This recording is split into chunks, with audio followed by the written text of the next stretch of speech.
दुनिया भर के प्यारे भाई और बहनों, प्रभु यीशु मसीह के प्रेमी और पवित्र नाम में आप सभी को सादर नमस्कार। आज दुनिया भर में नफरत ने अपने पैर जमा लिए हैं और दुनिया भर से भारत के तमाम लोग अपमानित करके हर दिन निकाले जा रहे हैं और हजारों की संख्या में निकाले जा रहे हैं। हम सब जानते हैं कि सारी दुनिया में ईसाई धर्म को मानने वाले लोग रहते हैं और वो पहले नंबर पर आते हैं। दूसरे स्थान पर इस्लाम धर्म आता है। दुनिया की 8 अरब की से अधिक आबादी सिर्फ इन 2 धर्मों की ही पाई जाती है। बाकी धर्म के लोगों को सिर्फ उंगलियों पर ही गिना जा सकता है। अब आप देखिए, यहूदी, ईसाई,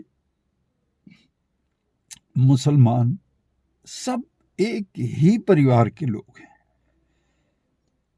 और यही एक कारण है कि इस्लाम धर्म में प्रभु यीशु मसीह को विशेष स्थान प्राप्त है, ऊंचा स्थान प्राप्त है। यही कारण है कि तमाम दुनिया के मुस्लिम देशों ने भी अपने देश से हिंदुओं को निकालना शुरू कर दिया है और ये सिलसिला जारी है। अब भारत के अतिवादी लोग सोचते हैं कि ईसाई और मुसलमान तो आपस में लड़ते रहते हैं। बिल्कुल सही कहते हैं आप, परंतु मामला यहाँ पारिवारिक हो जाता है और जब परिवार के किसी शख्स को सताया जाता है तो परिवार का दूसरा सदस्य चुप नहीं रह सकता है। और यही कारण है कि जो दुर्घटना क्रिसमस के पावन पर्व पर हमारे भारत देश में ईसाइयों के खिलाफ की गई, उससे मुसलमान भी नाराज हो गए और उन्होंने अपने देश से लोगों को निकालना शुरू कर दिया।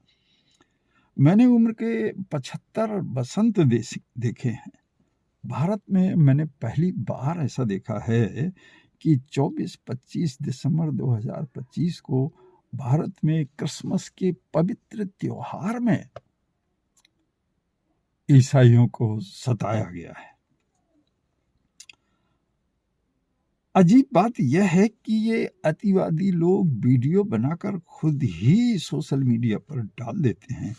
उन्हें शायद ये पता ही नहीं है कि ईसाई समाज ने इतनी ऊंची टेक्नोलॉजी विकसित की हुई है कि कुछ ही क्षणों में उनकी ये करतूत सारी दुनिया में पहुंच जाती है और हर एक इंसान अपनी ही मातृभाषा में उनको देखता है और अपनी ही मातृभाषा में उन शब्दों को समझ लेता है। अब ईसाई धर्म में नफरत की तो कोई जगह ही नहीं है, परंतु पवित्र त्योहार क्रिसमस के पावन पर्व पर की गई शर्मनाक करतूत से सारी दुनिया का ईसाई बेहद दुखी हो गया और उसका खून खौल गया और कई देशों ने भारत के भाई बहनों को हिंसा का सामना करना पड़ा। सिर्फ निकाले ही नहीं जा रहे हैं, बल्कि जो ईसाई देश हैं वहाँ के लोग हिंसा पर उतारू हो गए हैं और हमारे भाई बहनों को हिंसा का सामना करना पड़ रहा है। प्रिय भाइयों, मैं आपको बताना चाहता हूँ, भारत एक विशाल देश है और भारत का हृदय यानी यहाँ की फिलॉसफी यानी यहाँ का दर्शन इससे कई गुना ज्यादा विशाल है। भारत एक धार्मिक देश है और यहाँ का ये एक अवधारणा है कि कण कण में भगवान व्याप्त है।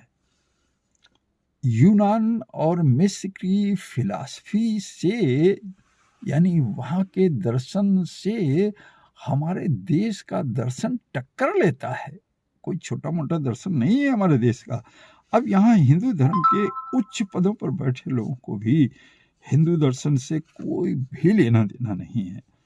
मुझे तो ऐसा लगता है कि शायद इन्हें ये भी ज्ञान नहीं है कि जन्म से कोई भी हिंदू नहीं होता है, बल्कि उसे पवित्र विधि विधानों को पूर्ण करके हिंदू बनना पड़ता है।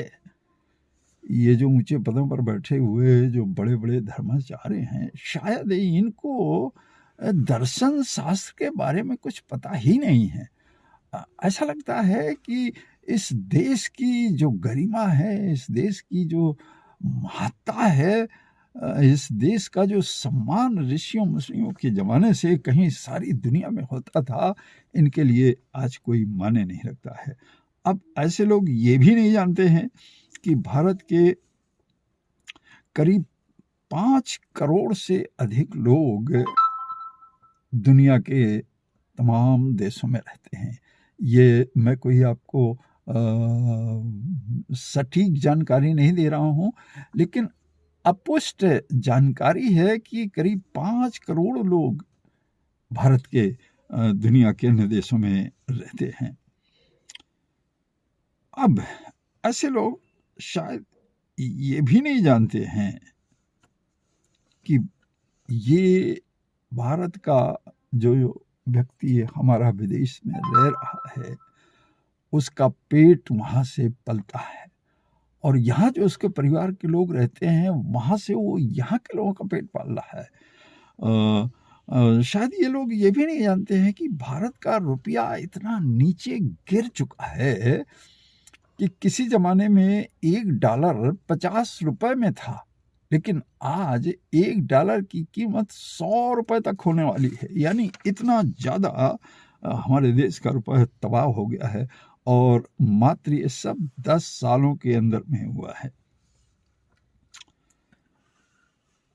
इन अतिवादियों को शायद ये भी नहीं पता है कि आज चांदी 2.5 लाख रुपए से ऊपर चली गई है, सोना 1.5 लाख रुपए से ऊपर होने वाला है, फिर भी इन्हें कोई भी इन अतिवादियों को शायद ये भी नहीं मालूम है कि आज आम आदमी की थाली से पौष्टिक भोजन गायब हो चुका है। महंगाई की इस बड़ी मार के कारण हमारे देश का शिक्षित और अशिक्षित दोनों वर्ग विदेशों में जाते हैं और अपने पेट का पालन करते हैं, परंतु भारत के क्रिसमस पर्व के दिन, महान पवित्र पर्व के दिन, भारत में जो कुछ भी इन लोगों ने किया, ये बेहद बेहद दुखद है। सही माने में भारत की गोदी मीडिया को मीडिया कहलाने का अधिकार ही नहीं है, परंतु याद रखिए, ये भारत है। यहाँ शेर बबर शेरों की कमी नहीं है, और यही कारण है कि ढेर सारे यूट्यूबर्स ने इस घटना को लेकर छीछा लेदर कर दी है। अब अतिवादी कहेंगे कि माननीय प्रधानमंत्री जी ने चर्च में जाकर के क्रिसमस के पावन पर्व पर पूजा आराधना की है। हाँ, यह बिल्कुल सही है, परंतु सारी दुनिया के लोग ये अच्छी तरह जानते हैं कि माननीय प्रधानमंत्री जी का ये कदम सिर्फ और सिर्फ एक राजनीतिक कदम है। वर्तमान सरकार की नीतियां तो देश को बेच देने वाली ही नीतियां हैं, आप अच्छी तरह से जानते हैं। इस देश में राजाओं की ऐसी ही नीतियां हुआ करती थीं, और इन्हीं नीतियों के कारण इस देश को 200 सालों तक अंग्रेजों के अधीन रहना पड़ा। मैं इन अतिवादियों से तो कुछ नहीं कहना चाहता, मैं सिर्फ आप जैसे चिंतनशील लोगों से बात करना चाहता हूँ कि क्या आप ये भूल गए कि भारत का ईसाई यहाँ का मूल निवासी है, और देश के नव निर्माण में इसका बेहद महत्वपूर्ण हिस्सा है। ये देश ऐसा देश है जहाँ काफ़ी संख्या में सवर्ण जातियों के लोग भी ईसाई धर्म को अपनाते हैं, और सभी ईसाई एक परिवार बन जाते हैं। अगर आप चुप रहे तो ये अतिवादी इस सुंदर और लोकतांत्रिक देश को गड्ढे में डालने से पीछे नहीं हटेंगे। जागना आपको ही पड़ेगा, कदम आपको ही उठाना पड़ेगा। हमारे देश की सरकार ऐसी है कि इस सरकार से तो कोई आशा नहीं की जा सकती है, लेकिन आप जैसे देश के सच्चे नागरिकों से आशा की जा सकती है। आप जानते हैं कि दुनिया के ईसाई देश बेहद ताकतवर देश हैं। हमारे देश की अर्थव्यवस्था को प्रभावित करने के लिए पूरी क्षमता रखते हैं।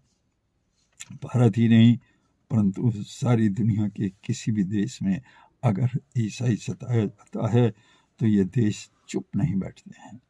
इसलिए मैं आपसे अनुरोध करता हूँ कि इन अतिवादियों पर लगाम लगाएं। अगर ऐसा नहीं हुआ तो निश्चय जानिए हमारे देश में बहुत ज़्यादा मुसीबतों का सामना करना पड़ सकता है। भारत के ईसाइयों को शांति और सम्मान से जीने दें, क्योंकि इस देश का ईसाई, यहाँ का ईसाई अपने देश के प्रति पूरी तरह समर्पित है। यहाँ का ईसाई कहीं बाहर से आया हुआ ईसाई नहीं है। इसलिए हमारी गुजारिश है, आप उठें और इन पर लगाम लगाएं ताकि ये देश शांति, आनंद, मेल मिलाप और खुशियों के साथ रह सके और सारी दुनिया में जैसा इस देश का सम्मान था उसी तरीके से सम्मान हो सके। जय हिंद।